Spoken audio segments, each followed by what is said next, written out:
Good day. My name is Kani Sochwaku, Senior Sports Reporter at News 24 Sport, and welcome to the Winner's Circle.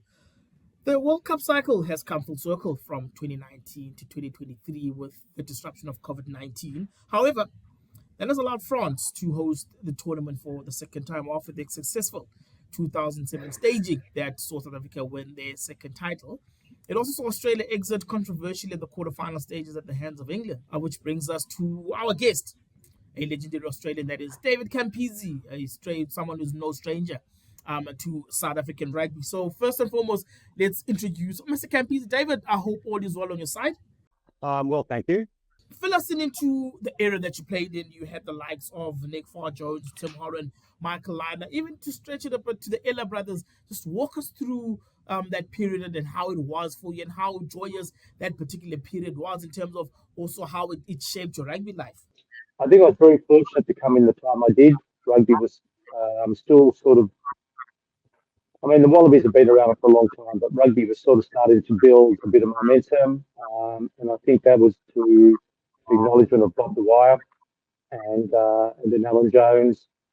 And we had coaches like that who allowed you to express yourself and play things that's normally these days they're not allowed to do.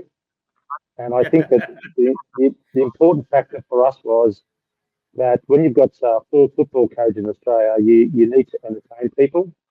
And if you don't entertain, you're going to lose the viewership and you'd lose kids playing the game. So we did have a great era. We played some great rugby. And obviously, 84 win the Grand Slam, which we haven't won since. Then we beat New Zealand in New Zealand and even parts of the Bledisloe Cup. We haven't done that since 1986. Then the World Cup 91. So, it was a long time. And then obviously 95 was a bit of a disappointment, being the world champions coming to South Africa. But the game has started to move on then.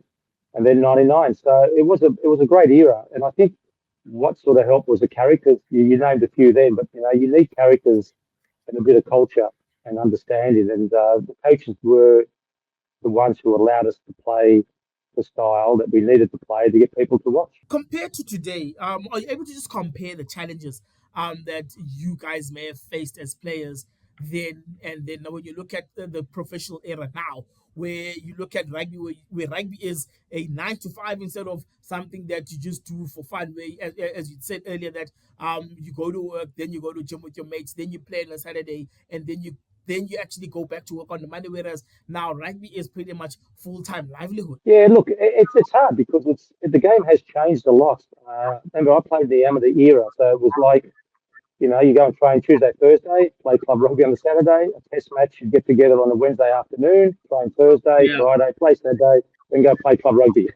It was the fun. It was the fun aspect, and we all had jobs, and off we went. So now it's a professional sport, and these guys, it's about money. It's not about the fun factor or the entertainment. It's about winning. Coaches have got to win, otherwise they lose their job.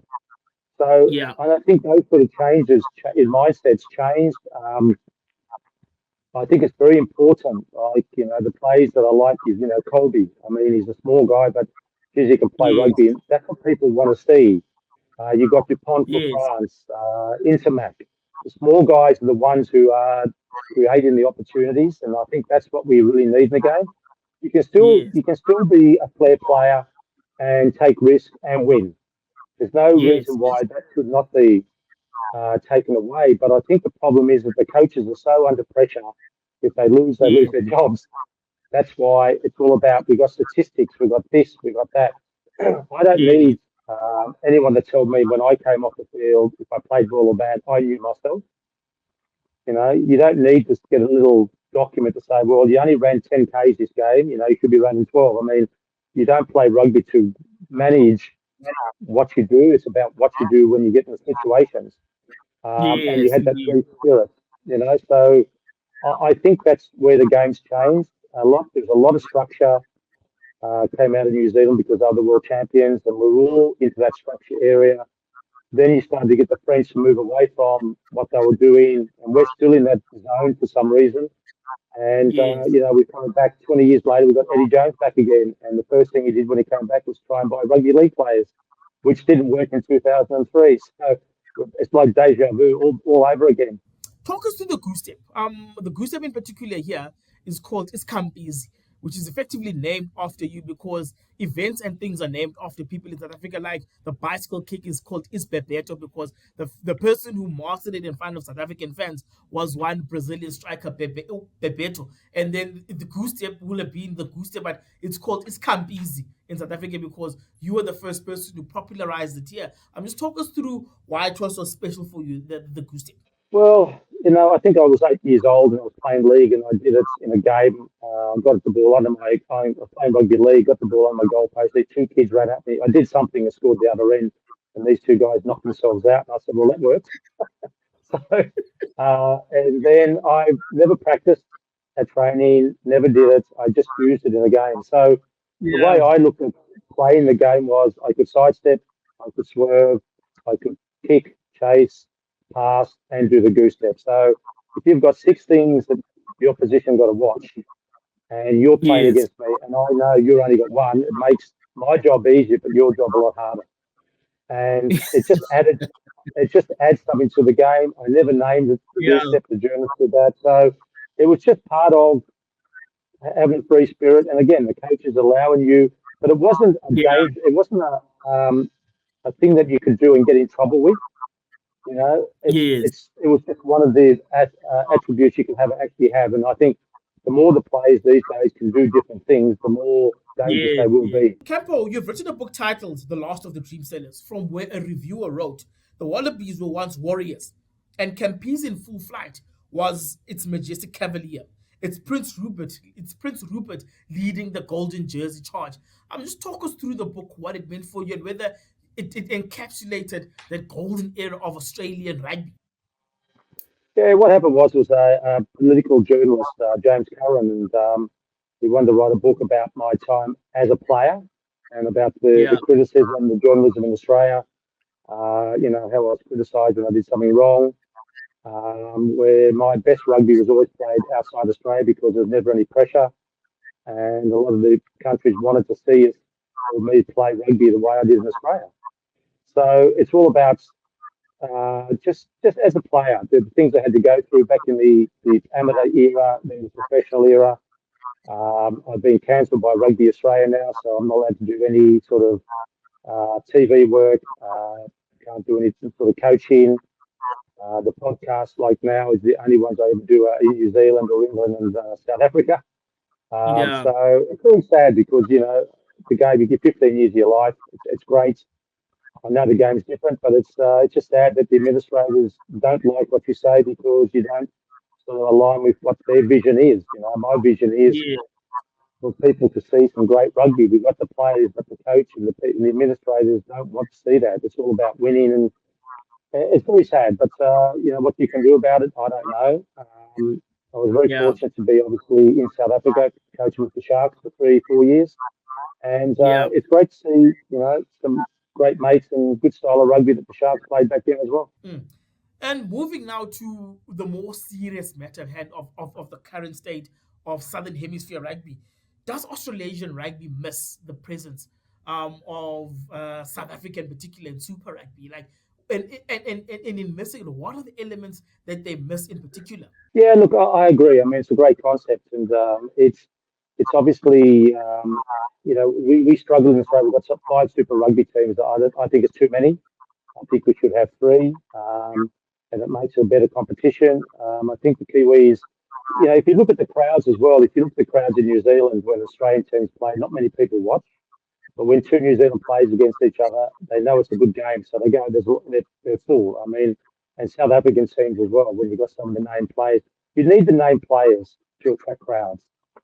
When you got the South Africans as the world champions, some of their big names playing in Super Rugby and that. It just brings the crowd. They all want to come and watch these players, and that was the Yeah, attraction of Super Rugby in the first place. Now, a lot of players they've all gone to Japan or somewhere else, so it's diluted the competition and the standards a fair bit. So it is very sad that something was going really well, and again, it comes down to finances. It comes down to a lot of things, but I think it comes down also to viewership. That people want to watch rugby. What we've got to yeah, realise in South Africa and Australia, New Zealand, the people who watch rugby know rugby. They just don't flick Yeah, through a channel and go, oh, let's watch a bit of rugby. They know. yeah, Well, when I was on Supersport, I realised that when I was in the commentary at half time, it's no good talking to what's just happened in the game because the people at home, they know what happened. You've got to explain to them why things aren't working to give them some knowledge yes, of the game. And I think that that's changed a lot now. And I think the commentators are not really that knowledgeable of the great commentators of past and the knowledge of the players, given a perspective of players, what they should be doing, what position, why things aren't working. And I think yes. that's where things have moved on, and it's all down to money. And then just looking at the structure of the rugby championship, teams will play two tests away, two tests at home. There's always a Bledisloe Cup shoehorn here and there, but there is the opportunity for a three-test series, especially coming to South Africa. Do you think that, with particularly in South Africa and New Zealand, would they be able to find that gap to come to South Africa and actually rediscover the joy of playing three max series in South Africa to give the battles between the teams a bit more meaning just outside of the rugby championship? Yeah, look, I think the way it was set up in the old days, like the All Blacks in 1992, we played them three times in 1 year. And then the next year we had a one-off test. So every second year you play in three tests, like in Australia for three, one away, then next in New Zealand for three. Look, I think the calendar's got to be June, July, August, where all tests are played. I mean, it's not great that the Super Rugby starts off in February and the Australian team or New Zealand, South Africa are still playing in England in November. It's just too long. But if you can say, right, it's like the soccer, the football now I see on TV, they're all trying for the European Cup. They're all playing against each other now because the weather's great. So why can't rugby sort of say, right, June, July, August is when we played all the test series, the Six Nations, whatever, play it all there, or the Southern Hemisphere teams, instead of actually going from, it's 11-month season. That's why the players get bored, they get tired, they get injured. So I think Yeah, the calendar might change a bit. If you can do that, I think you might get the situation where you've got these teams playing more against each other, and it makes it more viable, and obviously more people come and watch. you did mention that you are a bit of a persona non grata in Australian rugby, and understandably so, because I think we live in an environment where opinions need to be heard and they need to be accepted for what they are, even though sometimes the truth is not always something that is very much palatable. But just take us through the kind of changes that you think Eddie Jones can make to Australian rugby in the state that they are in now. Because I mean, if you look at how they performed in Super Rugby, look at how they performed under Dave Rennie, they've been shards of improvement here and there, but this is not quite reflecting in the results and the players that are coming through the system at the moment. Yeah, look, it's interesting. It's very hard, I suppose, to 6 months out to get a new coach.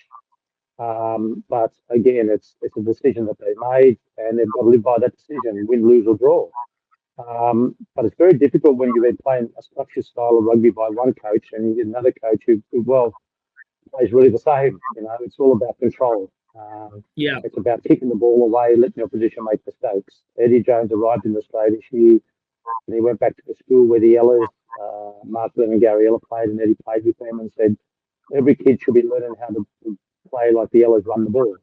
A month after yeah, that, he said, right, running rugby is dead in Australia. We've got to kick the ball away to win.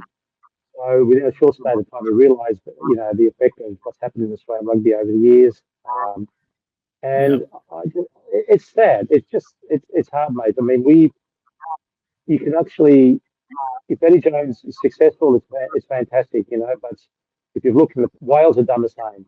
They've got Gatlin back again. So it's hard yes, 6 months out. They're hoping because he knows the structures and the setup that it's going to work. But Eddie Jones hasn't been in Australia for 20 years. So yes, we yes, have a lot of Islander players now, which are they're very fit, strong, and powerful. Um, but again, will they understand the mind games that Eddie's known to be playing? Will the players react to that? Especially yes, when you've had Dave Rennie there, he's a different style of coach, and then turn around now, and they're training. It's great to train 6 weeks, but you got to play a game. The game, different circumstances arise, and you need players to have a bit of vision and opportunity to change that on the field, which sometimes it doesn't really happen. And when you look at Australia's World Cup chances in particular, where do you rate them, and how crucial will the Rugby Championship be in terms of framing the opportunities to win or to be competitive at the World Cup? Yes, they've got a slightly easier pool, but when they've got Australia, when they've got Argentina, they've got New Zealand, they've got South Africa, three teams who will bring very different challenges. How will that frame their World Cup opportunities? Yeah, look, it's hard because I think that Ian Foster's, he wins, lose or draws. He's gone as a coach, so it must be very unusual that he could win a World Cup and be sacked. Um, Yeah, I don't think that's ever happened before. But most of the teams who lose World Cups, they get new coaches in. So, look, I think Argentina, Michael Cheika's, been pretty good with them. He's got a big challenge again. A lot of the players, I think, a lot of them play in Argentina, which helps week in, week out.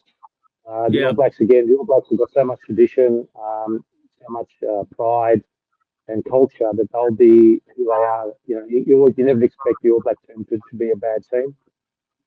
Then you've got South Africa. Khaleesi was a big blow if he wasn't going to be there. Some teams, have a leader that they respect, and have the leader like that. It's vital. yes, Combination wise, coaches were moving players around to see what is the best combinations at this level. And I think one of the big yeah, things that's going to be noticeable is even Japan, in South Africa, there's a lot of players playing in Japan. So when you've got your local Super Rugby Championship going on, or you guys playing in the European Championship, combinations are vital. The more combinations you've got week in, week out, the easier it's going to be to transfer that into a test game. If you've yes. got That is individuals coming back, like we've got Clay Cooper playing in Japan, doesn't know who he's playing with, he doesn't know the number nine, number eight. It takes a while to have that confidence and the combination yeah, working. And that's how I think 91 World Cup for us in Australia. We had two teams in Australia, which were New South Wales and Queensland. So we had 9-8 was the split. So we had nine New South Wales and eight Queenslanders. We all played yeah, with each other week in, week out. And that's where it comes yeah. to the pressure games. You rely on each other's confidence and knowledge to get past the hurdles that you might need in the World Cup. And just talk us through the dangers posed by Ireland and France. Yes, they've played the bulk of their rugby in Europe. They've been very difficult to beat at home. And the World Cup itself is being held in the Northern Hemisphere. So just take us through the challenges that teams will face when they actually face teams like Ireland and France. I mean, remember that a team like South Africa at some point will have to play Ireland in the group stages, and they may need to play France in the quarterfinals. So just take us through the challenge of playing those teams in the World Cup. Yeah, look, it's going to be interesting to see because look, it's one of those situations where you've just got to make the most. Depends on what the coach is looking for as well, and I think that if you look at the situations where, especially France are a very good team. If they can play that style of French rugby we saw last year, they'll be unstoppable in this World Cup. Yeah. Ireland obviously are a very, very defensive team. If you watch their style, Andy Farrell is a rugby league guy who's the coach. I think he played 1 year of rugby union. But if you have a look at their game plan, it's all about defence. So if you take the ball up to a ruck, you might have three South Africans on the ground. There's no Irishmen on the ground. So you've got 12 v 15. So 12, 15 in 15 in defence, 12 attack.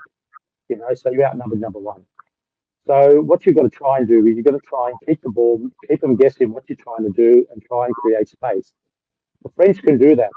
Statistics, I think it was this year, Six Nations, Ireland played France. Yes. And the story was France um, spent, Ireland kept France out of their 22 for 79 minutes and 3 seconds. Yes. Okay, but France, they weren't in the Irish 22 for that long as well, but they scored 19 points, which means for Yes. Yes. 53 seconds, they scored 19 points from outside the 22. So when you've got a team that can counter attack and do things that you kick the ball badly, you're going to be punished. And I think finally, Campo, just talk us through the importance of life after rugby, and how players should sort out, make the most of their careers now. Because in previous conversations we have had, that is that players play a lot of rugby now and don't always have the opportunity to set up life after rugby. So just talk us through the importance of what you do after rugby and setting up a career after rugby. Yeah, look, it's a different animal now compared to when we played the amateur era. You know, a lot of the guys were. If you look realistically in the world of rugby, there's not too many backs who are the coaches. They're all forwards. Most of the backs are in the stock exchange. They're lawyers because that was the Yeah, amateur era. Now it's a very different way of looking at it, and I think it's very important that one of the biggest factors are managers are destroying some of these young guys because they're selling them off to different countries when their interest is not for the player; it's about them making money. And yeah, unfortunately, that's what happens with professionalism. So it's really about just trying to make sure that you get a career, you study. So when you do finish, you have got something to go into. And that's one of the mistakes I made, unfortunately. But you know, I've got three kids who I just say, look, sport's great, but make sure you get a degree. So when sports finish, you've got something to carry on to. So again, yeah. it's you know, there's a lot of money being thrown around. These players are professional sportsmen, but that's you know, life's very different to being a professional sportsman. You know, there's real Mm. challenges up there, and I think that's part of the problem where you know a lot of us players, you know, I think even some of the current players are going to find when they retire as well. And that is the first installment of the Winner's Circle. We had Australian legend. This can't be easy. David Campese joining us. We'll have more of these rugby legends coming in and joining us as we wind down to another edition of the Rugby World Cup that starts on the 8th of September in France. So please do join us for more episodes.